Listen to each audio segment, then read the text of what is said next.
How to send big videos on Telegram. Hi everyone, welcome to the channel. This is Rose from Create Login and Delete, and without further ado, let's dive right into the video. First of all, you need to make sure that you update your Telegram app from Play Store for Android or App Store for iOS, and then you need to simply launch Telegram. Now open a particular chat where you want to send big videos on Telegram.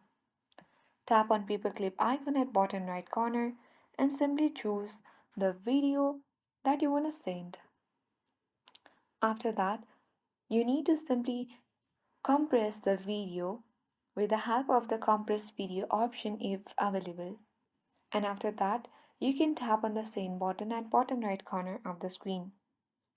This allows you to send larger videos without compromising on quality, as well as after choosing your preferred option, you can easily select the recipient or chat where you want to send the video as well.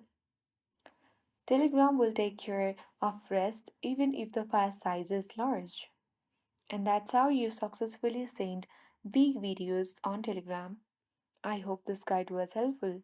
If it was, then do like, share, comment, and don't forget to subscribe. Thanks for watching.